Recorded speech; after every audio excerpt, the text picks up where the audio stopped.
Instituto de Estudios Superiores de Ingeniería Educativa, Maestría en Nutrición Deportiva. La materia es Sistema Neuroendocrino y Neuromuscular. El docente es Dr. Javier Eduardo Rojas Figueroa. El tema es recomendaciones clínicas para la práctica del deporte en persona con diabetes mellitus. Mi nombre es Diana Guadalupe López Castorena y hoy es 14 de enero del 2023. Bueno, pues para empezar mi presentación me basé en la clínica para la práctica del deporte en personas con diabetes mellitus. Bueno, con estos pacientes la actividad deportiva puede tener un impacto muy significativo tanto en el control metabólico, hablando de la insulina, de la glucemia.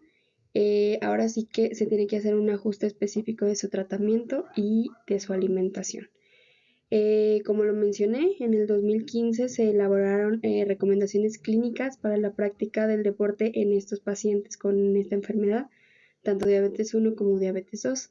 Y bueno, pues el propósito de estas 10 recomendaciones que maneja esta guía es orientar a la persona y pues a realizar el deporte de su agrado.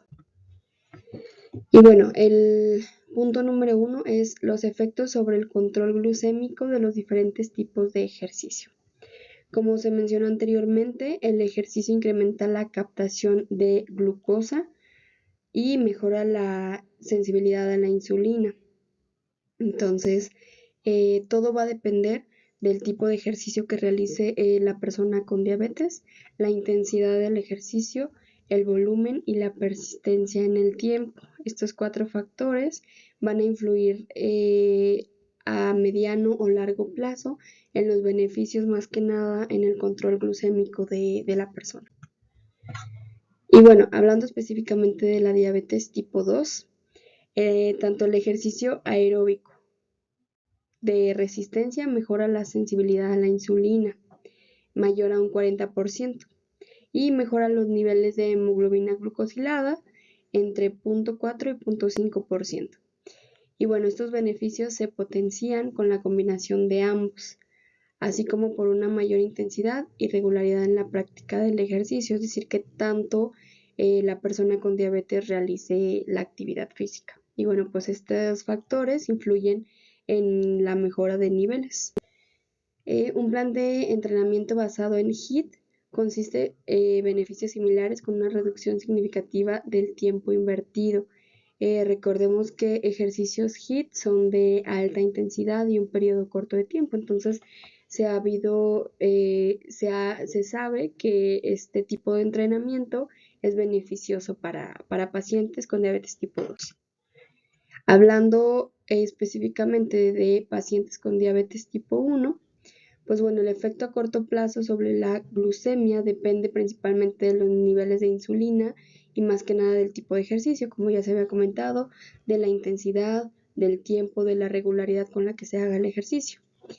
Y se menciona en estas guías que no existe suficiente evidencia para poder concluir que el ejercicio mantenido regularmente mejore de forma consistente los niveles de hemoglobina glucosilada con adultos con diabetes mellitus tipo 1. Pero a pesar de ello, pues debe recomendarse la actividad física. Obviamente teniendo un poco más de cuidado en estos pacientes que los pacientes con diabetes 2. En personas con sobrepeso u obesidad, las pautas del ejercicio basadas en cardio HIIT mejoran los niveles de hemoglobina glucosilada si la adherencia es adecuada. Y bueno, pues también se menciona que en pacientes pediátricos el ejercicio de forma regular mejora la hemoglobina glucosilada en un 0.3%. El segundo punto es la evaluación médica previa al ejercicio. En pacientes de riesgo con los cuales se recomienda realizar una evaluación previa al ejercicio, ¿cuáles son estas recomendaciones o estas pautas que se tienen que tomar en cuenta antes de que se recomiende como tal un ejercicio en estos pacientes? La primera es si el paciente o la persona con diabetes tiene una edad mayor a 35 años, pues es un punto que se tiene que tomar en cuenta. Edad mayor a 25 años, pero si la diabetes mellitus 2 fue diagnosticada hace más de 10 años, pues esto también se tiene que tomar en cuenta. Si la persona tiene más de 25 años, pero su diabetes, en este caso tipo 1, fue diagnosticada hace más de 15 años. Si tiene presencia de otros factores de riesgo de enfermedad cardiovascular, pues eso también es un punto a tomar en cuenta. La existencia de complicaciones microvasculares, como bien conocemos la retinopatía, nefropatía, enfermedades vascular periférica y neuropatía autonómica. Estos 8 puntos son importantes para tomarse en cuenta antes de que nosotros prescribamos una actividad física o un ejercicio en específico como tal. Y bueno, esta tabla la tomé precisamente de la guía. Habla de la complicación que tuviera la persona, la recomendación de actividad física, las contraindicaciones, es decir, lo que no recomienda la guía para prescribir en cuanto a actividad física, y las precauciones, es decir, como tal, los estudios o el énfasis en el que se tiene que hacer en cuanto al aspecto clínico. La primera, la enfermedad cardiovascular. Pues principalmente aquí se recomiendan actividades aeróbicas de bajo impacto, por ejemplo, caminar, natación, bicicleta, etc. Las contraindicaciones, una persona que haya sufrido un infarto hace menos de 6 semanas, pues ahora sí que se va a contraindicar por ahí. Levantar pesos, mucha intensidad en el ejercicio. Y pues las precauciones que se tienen que tomar es incrementar la frecuencia cardíaca de una forma gradual, es decir, poco a poco, que no sea pues muy marcado el cambio de frecuencia cardíaca. Y lo que ya se había comentado, ejercicios de bajo impacto, de baja intensidad. La segunda complicación que se puede presentar en la diabetes sería la neuropatía autonómica. Aquí se recomiendan ejercicios poco intensos, parecido a la enfermedad cardiovascular, y principalmente que no modifiquen la presión arterial. Por ejemplo, natación, la bicicleta estática y ejercicio como tal sentado. Las contraindicaciones son elevada intensidad, cambios bruscos de posición, corporal, y algunos aspectos clínicos que podemos estar evaluando en estas personas es el test para detectar la presencia de enfermedad coronaria, mantener la presión arterial en homeostasis y evitar hacer ejercicio en ambientes tanto muy fríos o muy calurosos, es decir, como no tener este impacto que sea de una de un de una temperatura eh, ni muy caliente ni muy fría, y mantener la hidratación adecuada y obviamente estar monitorizando los niveles de glucosa en estos pacientes que tengan esa complicación. La siguiente complicación sería neuropatía periférica. Aquí se recomienda la natación, el ciclismo, ejercicios de silla, ejercicios de brazo y aquellos que no requieran la utilización de los pies. Aquí también es bien importante estar cuidando el pie diabético porque posiblemente sea una complicación por ahí de esta enfermedad. ¿Qué es lo que no se recomienda? Las caminatas muy exigentes o muy extensas, el running, correr, cualquier actividad que conlleve saltar, por ejemplo, saltar la cuerda o a lo mejor CrossFit, ejercicios que requieran pues alta intensidad, que se utilicen principalmente las piernas, y no realizar ejercicios si existen úlceras o pie de charcot activo. Y las precauciones, pues es estar manejando lo que viene siendo un calzado adecuado, evaluar la sensibilidad de la persona y pues básicamente orientarlo a tener una higiene adecuada e higiene diaria, más que nada en la zona de los pies. La cuarta complicación sería la retinopatía diabética. Aquí se recomiendan ejercicios aeróbicos de baja intensidad o bajo impacto, como viene siendo la caminata, como viene siendo la bicicleta estática, natación. ¿Y qué no se recomienda? No se recomienda ejercicios que aumenten directamente y bruscamente la presión arterial. Por ejemplo, no sé, gimnasio, yoga, boxeo, por ejemplo, esas actividades. Y pues tenemos que tomar mucho en cuenta el aumento gradual o intenso de la presión arterial. Y ya por último, la última complicación en la que tenemos que tener mucho cuidado al momento de nosotros implementar alguna actividad física es la nefropatía diabética.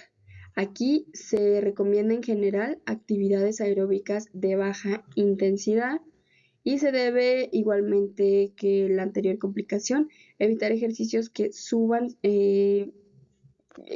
o que cambien bruscamente la presión arterial, como lo que ya se dijo, boxeo, levantar pesas, gimnasia, yoga, etcétera. Y aquí hay que tener muy en cuenta la hidratación y el control de la presión arterial, que precisamente no suba drásticamente o bruscamente. El tercer punto son las modificaciones a realizar en la alimentación.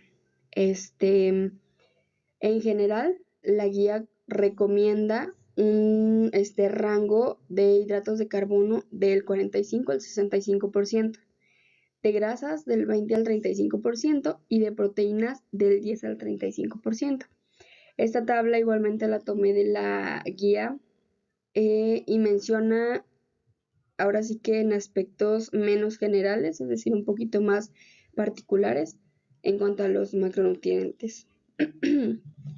Los hidratos de carbono de 3 a 5 horas de ejercicio que esté realizando la persona a la semana, se recomienda de 4 a 5 gramos de hidratos de carbono por peso al día.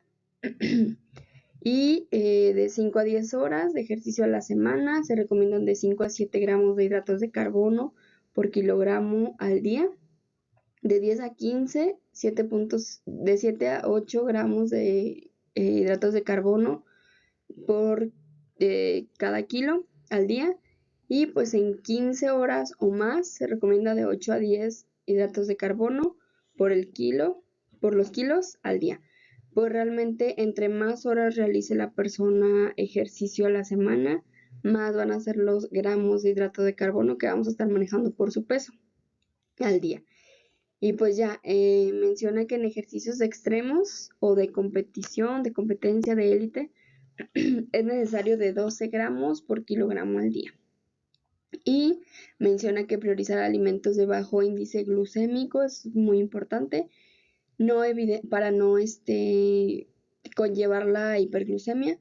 No hay evidencia actual del beneficio de las dietas muy bajas en hidratos de carbono, es decir, menos de 140 gramos al día para deportistas con diabetes mellitus 1. Entonces, generalmente pues se pueden seguir las pautas que se mencionaron anteriormente sobre la relación entre las horas a la semana hechas de ejercicio y los gramos de hidratos de carbono consumidos o que se le va a prescribir al paciente o a la persona al día.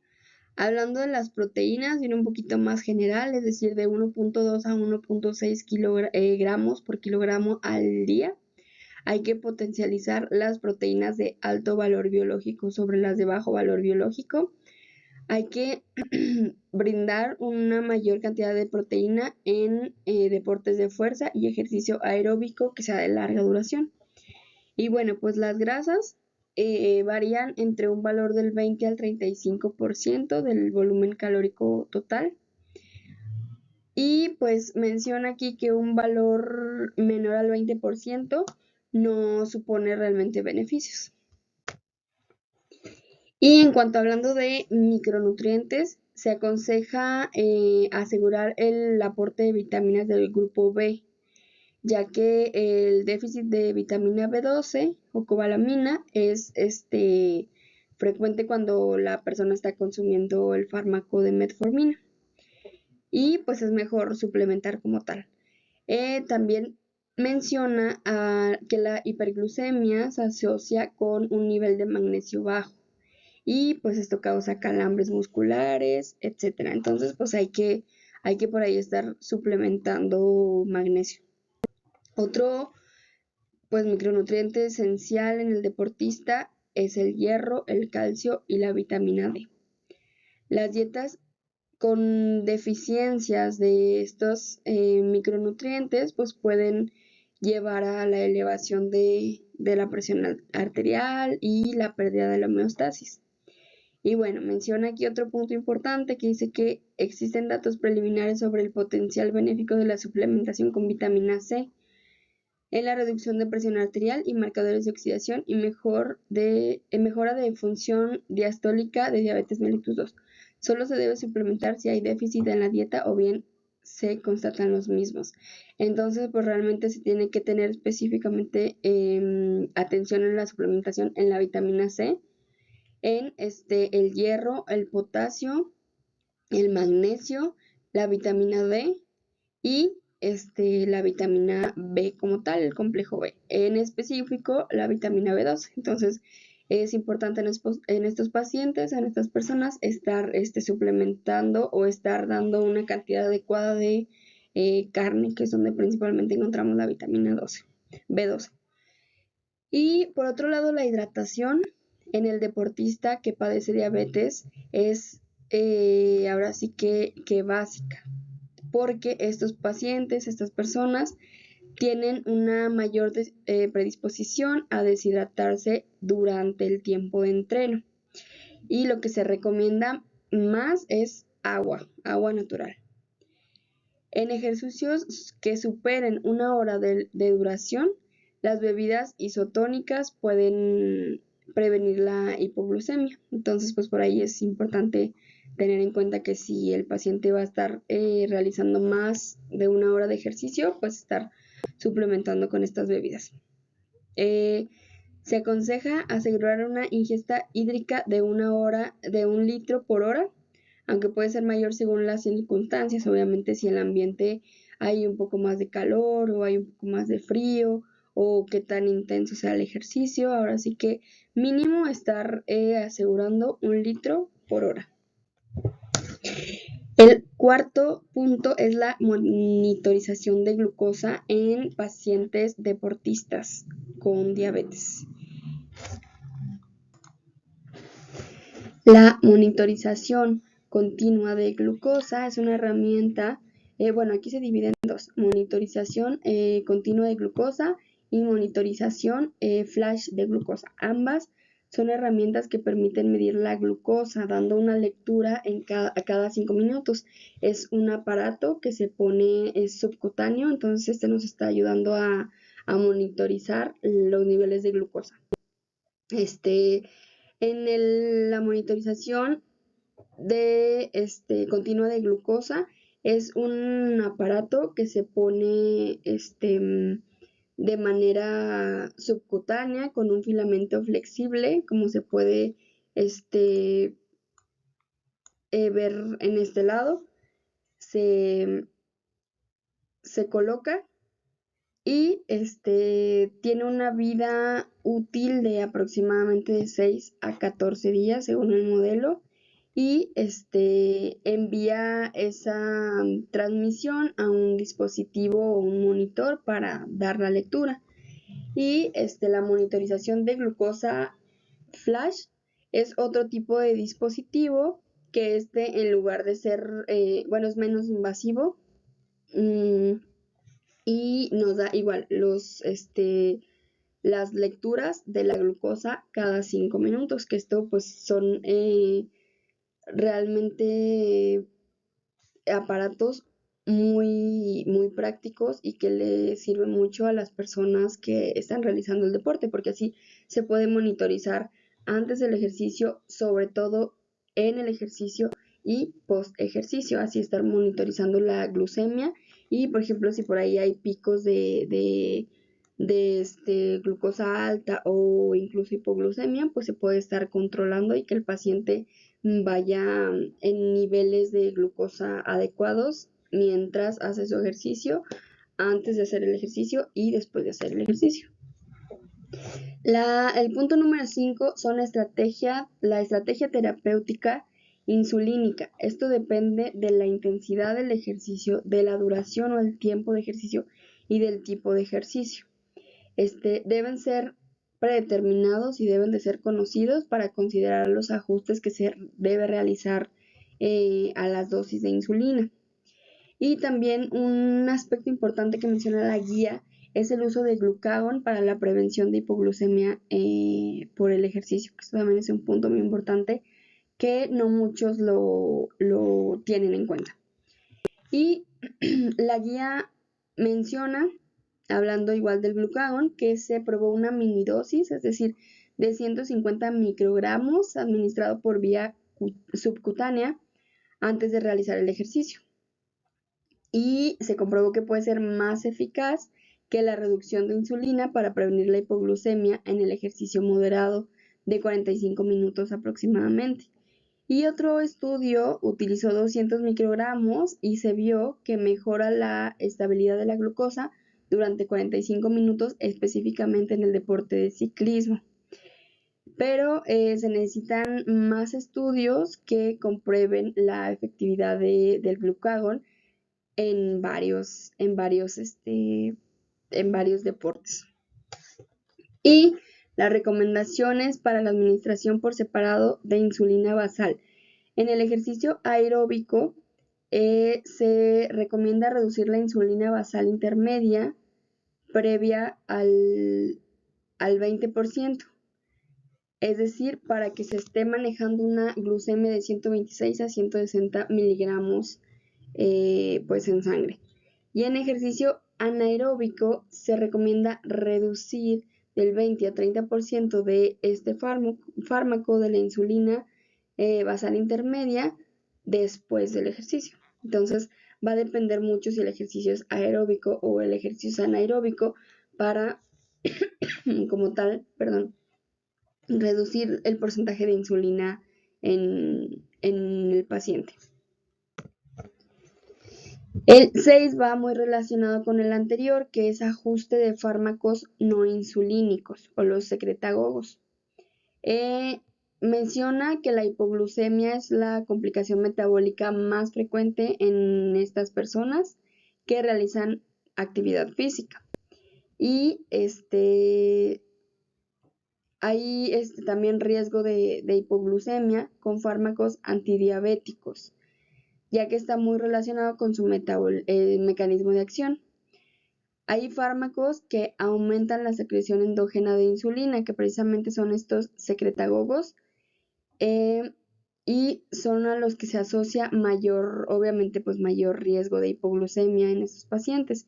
Y aquellos fármacos que no aumentan la secreción insulínica no suele presentar un incremento del riesgo de hipoglucemia. Entonces, ahora sí que tenemos que tener en cuenta si la persona está consumiendo qué medicamento, qué tipo de medicamento y si forman parte de estos secretagogos que pues no vamos a poder, si los consumen no vamos a poder controlar como tal los niveles de insulina. Entonces, en estas personas en específico hay que tener un cuidado, ya que pues se puede producir la hipoglucemia en el ejercicio. El número 7 son personas con diabetes mellitus en infusión subcutánea continua de insulina. Como se mencionó anteriormente, hay aparatos que nos permiten estar monitorizando la glucosa en sangre. Entonces, pues la terapia con infusión subcutánea continua de insulina, aparte de que nos está monitorizando como tal la glucosa, pues nos está dando por ahí dosis de insulina para mantener la glucemia estable y facilita el manejo de la diabetes en el ejercicio. Tanto la tasa basal como los bolos, porque estos ejercicios se manejan por bolos y se está pasando cierta dosis por cierto tiempo a la persona. Se puede adaptar al tipo de ejercicio y al momento del día del ejercicio. y se maneja también por alarmas. Se puede programar por alarmas y nos dan esta protección justamente frente a hipoglucemias que se pueda presentar durante el ejercicio o horas después de hacer el ejercicio. Y por ejemplo, pues aquí es una tabla que tomé nuevamente de las guías que nos divide el ejercicio planificado y el ejercicio no planificado. Y por ejemplo, en un ejercicio planificado específicamente de 60 a 90 minutos antes del ejercicio, se debe de estar manejando una glucemia menor a 70 miligramos. Y se debe de hacer una reducción en la tasa basal de 60 a 90 minutos antes del ejercicio en un 50%. Al momento de iniciar el ejercicio, nuestra glucemia tiene que estar en 70 o un valor menor a 70 miligramos, y la ingesta de hidratos de carbono al iniciar el ejercicio debe de ser del 10 al 20 de gramos sin bolo. Se tiene que programar así el aparato y así se nos va a estar suministrando. Cuando se tiene una glucemia de 70 a 150 miligramos antes de hacer el ejercicio, unos igual 60-90 minutos, la reducción de la tasa basal tiene que ser un poquito menor, de 30 a 50%, y teniendo como resultado que la glucemia al estar empezando el ejercicio tiene que estar igual de 70 a 150, es decir, se tiene que mantener como se inició al momento de hacer el ejercicio. Y la ingesta de hidratos de carbono o del bolo tiene que ser de 10 a 20 gramos. Y por último, cuando antes de iniciar el ejercicio planificado, unos 60 o 90 minutos antes del ejercicio, si la glucemia está en niveles menores a 150, pues se tiene que manejar la tasa basal de un 20 a un 30%, igual antes del ejercicio, para que al empezar el ejercicio estemos manejando igual la glucosa en 150 miligramos o mayor. Y el bolo que nos va a estar manejando el aparato, pues no es necesario. Y en el ejercicio no planificado, es decir, que la persona no tenga en cuenta hacer actividad física como tal, un tiempo determinado, una intensidad determinada, una duración determinada, etcétera. Pues bueno, igualmente, nada más cambian como tal el porcentaje de la tasa basal. En la primera, entre menor sea la cantidad o entre menor sea la glucemia antes del ejercicio, mayor va a ser la tasa basal que se va a estar manejando. Y obviamente mayor los gramos de ingesta de hidratos de carbono al iniciar el ejercicio. El punto 8 son las pautas de entrenamiento en el ejercicio físico.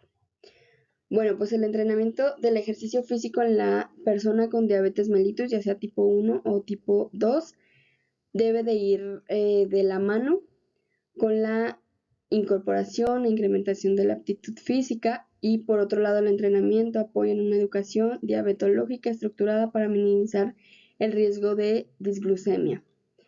Las estrategias que minimizan el riesgo de disglucemia durante el ejercicio entran en el ajuste de hidratos de carbono, ajuste de insulina, tiempos de administración, etc. Y en personas con tratamiento intensivo con insulina sin reserva de páncreas, entra aquí diabetes tipo 1, diabetes mellitus pancreatopriva. Aquí se realiza como tal un test de las situaciones en la que la persona puede estar ahora sí que viendo en qué riesgos puede correr, que al momento de realizar la actividad física, si tiene alguna comorbilidad. Ahora sí que este test es el que brinda la guía para estar monitorizando mejor, que sea una automonitorización de la persona como tal antes de hacer la actividad física o nosotros como personal de salud antes de prescribirle una actividad física. Y bueno, las preguntas principales que engloba el test son: número 1, si he realizado la evaluación médica de mi diabetes mellitus antes de iniciar entrenamiento deportivo, es decir, si tengo como tal, si voy al médico y si me realizan la evaluación, si llevo a lo mejor todos si llevo en control mi diabetes. La segunda pregunta sería: ¿sabe alguien de mi entorno del entrenamiento que tengo? ¿Tengo complicaciones? ¿Tengo morbilidades? ¿Esto para qué? Para ver precisamente en cuanto a comorbilidades, qué ejercicio es el que está prescrito y qué ejercicio es el que no puedo hacer porque está contraindicado. ¿Sabe alguien de mi entorno del entrenamiento que tengo? Pues me imagino que es para darle el apoyo al paciente por si tiene alguna complicación, pues la persona que sabe de su padecimiento pues se lo comunique a su médico. El tercer punto es: llevo mi equipamiento técnico, es decir, medidores, inyectores, todo lo que ya se habló anteriormente, aparatos que nos puedan ayudar a medir nuestro nivel de glucosa. Y pues obviamente si llevo listos mis fármacos antes de iniciar el tratamiento, lo que viene siendo, no sé, a lo mejor glucagón, la insulina, todo eso. El cuarto es: llevo tratamiento con fármacos no insulínicos que pueden inducir hipoglucemias. Eh, pues ahora sí que los diferentes tipos de fármacos. Y el número 5 es: se identifica una hipoglucemia y cómo tratarla. Sí es importante que nosotros como nutriólogos estemos educando al paciente de cuáles son los síntomas tanto de una hipoglucemia como de una hiperglucemia, sudoración, temblores, etcétera, para que el paciente sepa identificarlo y sepa manejarlo. Es decir, si tengo síntomas de hipoglucemia, pues obviamente no me voy a inyectar la insulina. Y al contrario, si tengo síntomas de hiperglucemia, pues me inyecto mi dosis de insulina. El sexto punto es tener en cuenta si lleva agua o fluidos hidroelectrolíticos, sobre todo en ejercicios de larga duración. Como ya se había mencionado, que sí se recomienda normalmente agua, estar asegurando el consumo de al menos 1 litro de agua por hora, pero si el ejercicio dura más de 1 hora y si es muy intenso, se recomiendan las bebidas isotónicas. Y el punto 7 es que la persona mida su nivel de glucemia. Si se tiene menor o igual a 70 miligramos, cuánta glucemia tiene antes de empezar el tratamiento. Es muy importante que la persona se esté midiendo su glucemia antes. Obviamente antes, después y durante el entreno, pero aquí este punto menciona que antes. El punto 8 es si he tenido una hipoglucemia grave en el último día o en los últimos 2 días, incluso en los 6 meses previos antes del entrenamiento actual. Otra Otro punto es si tengo alguna enfermedad aguda intercurrente o bien alguna comorbilidad como la que ya se mencionaron anteriormente. Otro punto es la glucemia muy elevada. Se toma en cuenta con niveles mayor a 270 miligramos. Y también tener en cuenta si tengo cetonemia. Esto es específicamente en pacientes con diabetes 1. Y se sabe que hay cetonas elevadas en sangre cuando en sangre se tiene mayor o igual a 1.5 milimol por litro y en orina se tiene mayor o igual a 2 o mayor o igual a 4 milimol sobre litro. El entrenamiento del ejercicio físico. Se tiene que realizar un proceso planificado, es decir, donde se lleve a cabo la resistencia, la fuerza, la velocidad, la flexibilidad y otras, que se vayan organizando las cargas, que no se, eh, pues ahora sí que llevar un orden en cuanto a los conceptos del ejercicio. A medida que se va avanzando en el entrenamiento del ejercicio, la aptitud física del deportista cambia y las necesidades de ajustes de hidratos de carbono, de insulina, tiempos de administración también podría requerir estos ajustes. Los días de competición pueden tener comportamientos diferentes y pueden, por ejemplo, presentarse hiperglucemias derivadas de la situación de estrés.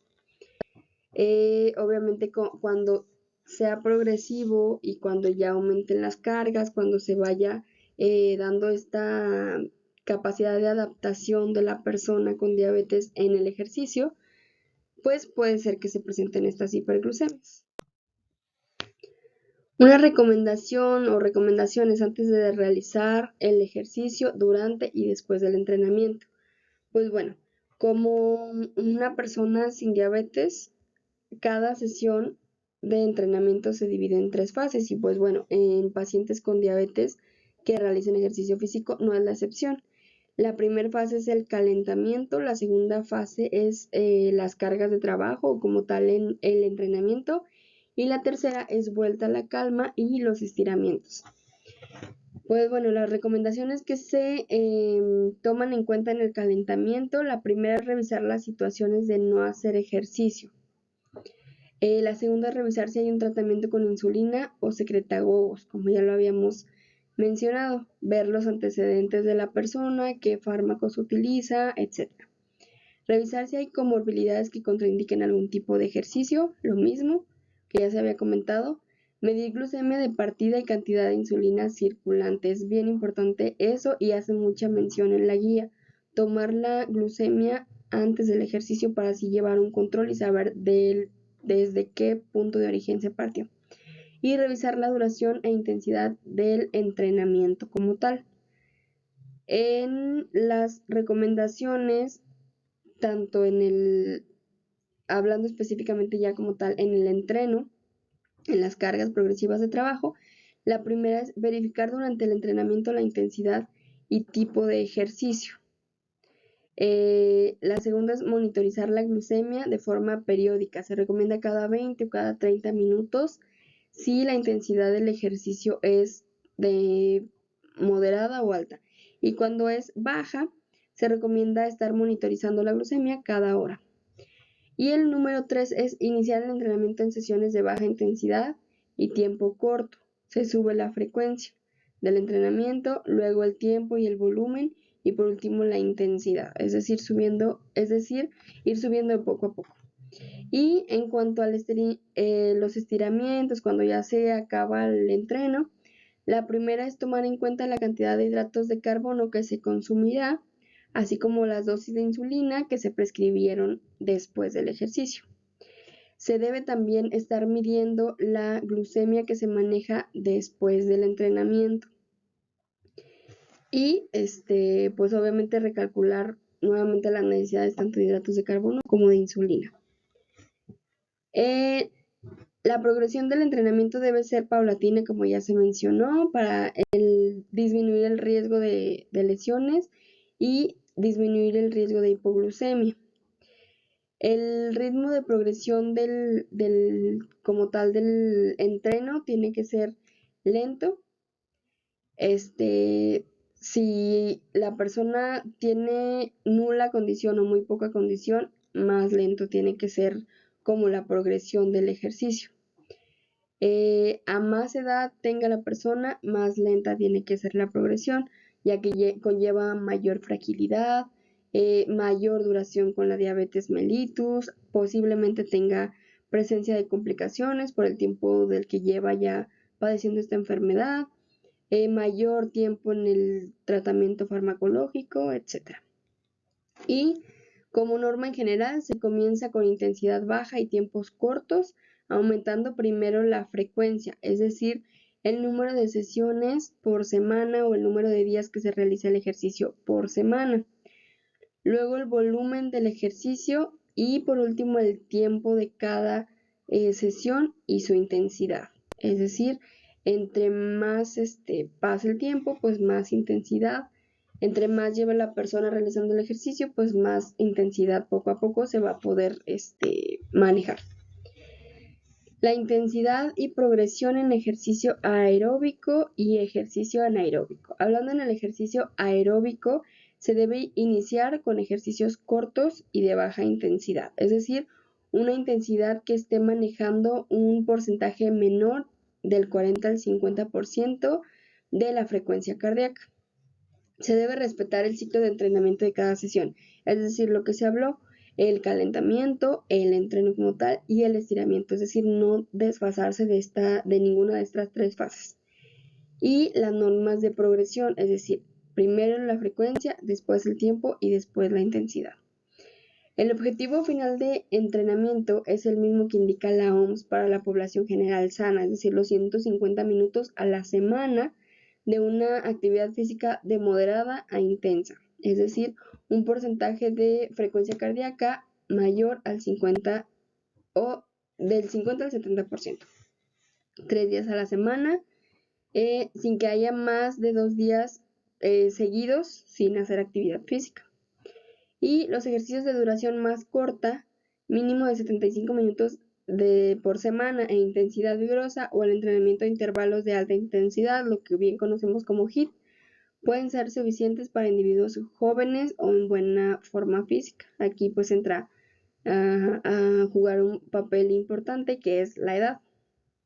Y en ejercicios de intensidad y progresión de ejercicio anaeróbico.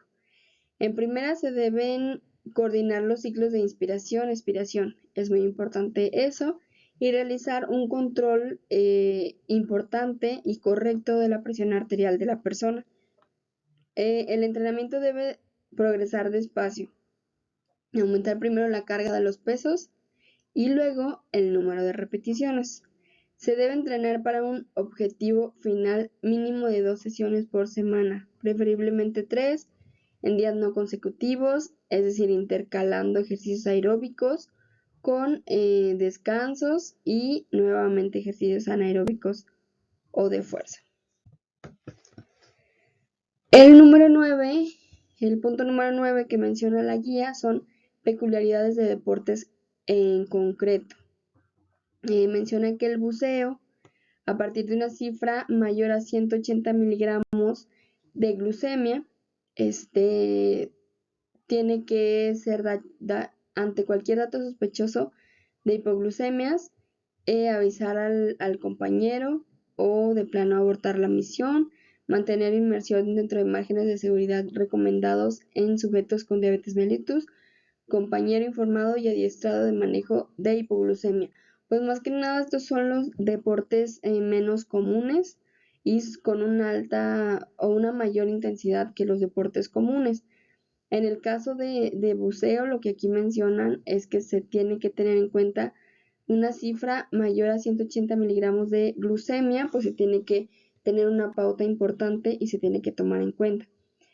Cuando haya hipoglucemia, se debe de terminar la actividad física del buceo y nunca bucear solo si se tiene diabetes mellitus y se realiza esta actividad, siempre adiestrar a un compañero para saber cómo manejar estas situaciones.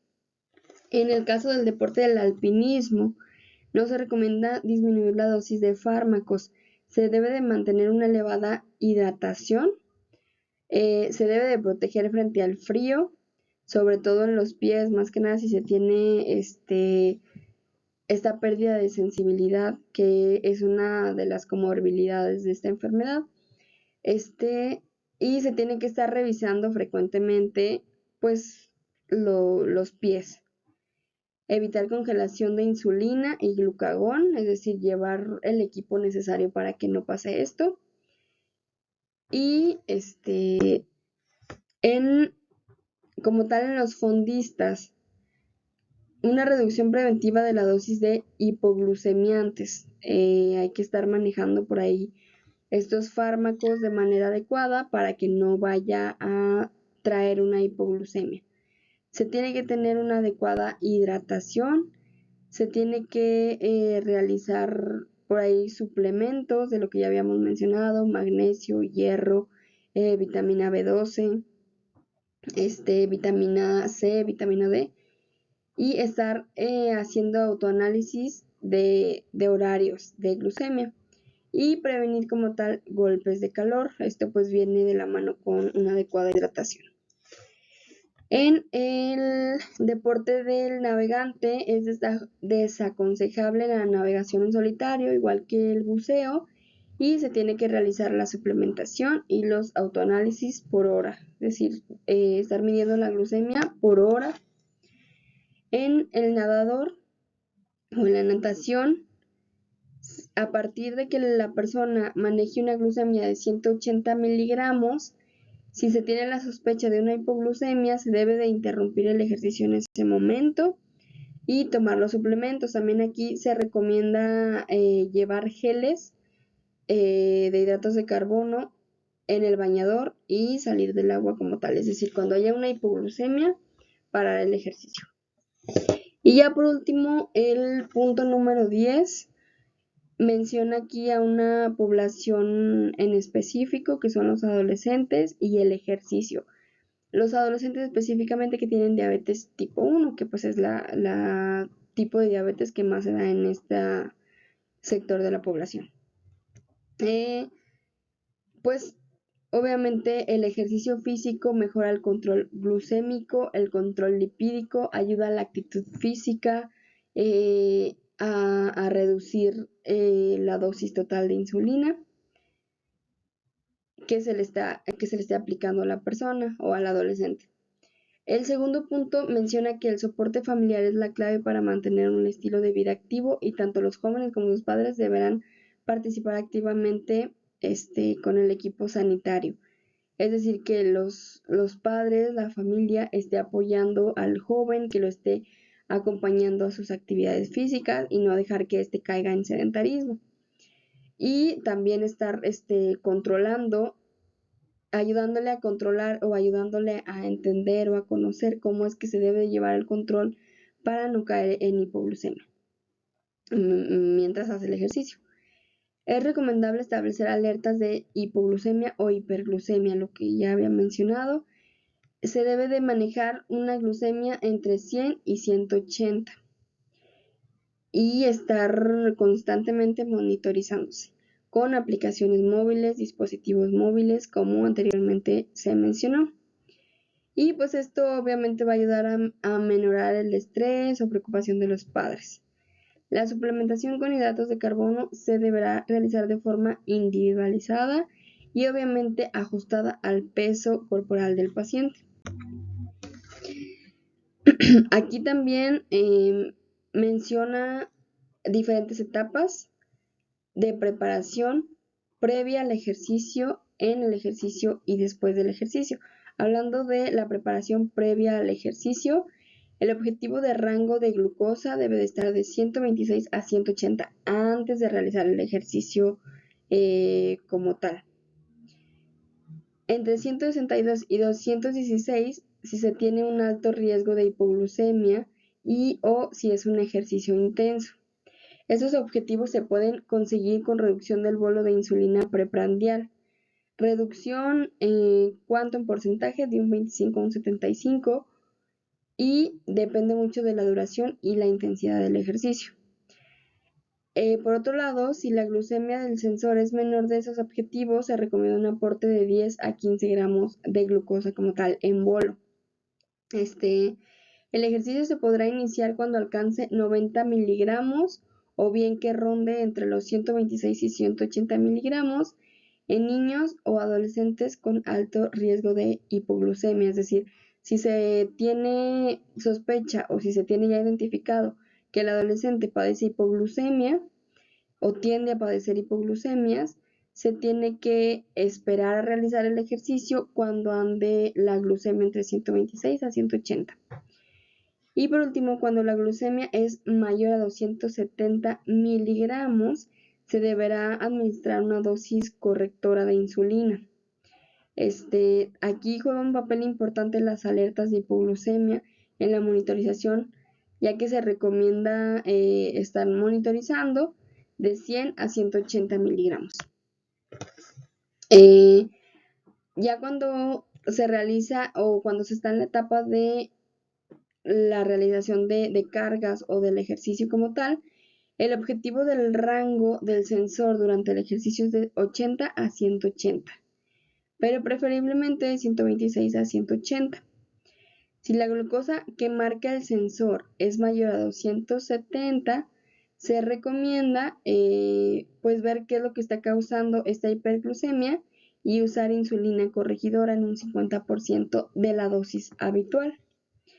Y tras el ejercicio se deberá repetir medición de cuerpos cetónicos para confirmar que no se esté desarrollando una cetoacidosis diabética. En el caso de que la glucemia se maneje en un 270 miligramos, no se debe de reiniciar el ejercicio si la glucosa es de 54 miligramos sobre decilitro. Es decir, hay que estar muy al pendiente de estas pautas o de estas mediciones. Y por último, la preparación después del ejercicio menciona que la hipoglucemia puede ocurrir no despuesito de realizar el ejercicio, sino horas después de haber realizado el ejercicio, principalmente cuando haya sido un ejercicio de alta intensidad o moderada intensidad. Tras finalizar el ejercicio, aproximadamente 1 hora y media después del ejercicio, la glucosa que se debe de estar manejando en sangre es de 80 a 180 miligramos o mayor, según el riesgo que se tenga de padecer hipoglucemia. Y por último, si los niveles de glucosa en el sensor aumentan rápidamente, se puede considerar administrar un bolo corrector de insulina del 50% de la dosis correcta habitual, salvo que se acerque la hora de dormir, o que ya sean horas, o que ya sea tarde. En este caso no, ya que se puede dar la hipoglucemia nocturna después del ejercicio. Y pues sería toda mi presentación. Realmente es muy importante estar conociendo esta guía a detalle, estar conociendo los rangos de glucemia que hay que manejar, en qué ejercicio, las contradicciones, las comorbilidades que presente la persona con diabetes, qué tipo de diabetes tenga, si es 1 o 2, los fármacos que esté consumiendo. Ahora sí que el tiempo que lleve la persona con diabetes, la edad, son factores muy importantes que se tienen que considerar para nosotros prescribir el tipo de ejercicio que se esté realizando. Otro aspecto importante que mencionaron las guías es específicamente en deportes. Por ejemplo, en el buceo y en la navegación se recomienda no ir solo. Se recomienda más que nada en esos dos tipos que son de alta intensidad, cuando se tengan niveles de hipoglucemias importantes, pues detener la actividad y para no ocasionar por ahí hipoglucemias importantes. Y pues nada, yo creo que es muy importante estar conociendo estas guías y saber qué tipo de ejercicio le vamos a recomendar al paciente. La hidratación, en qué momento tomar la glucosa en sangre, respetar las fases del entrenamiento, no saltarse ninguna, estar muy al pendiente de la persona, etc. Entonces, pues sería todo de mi parte. Muchas gracias por la atención y hasta luego.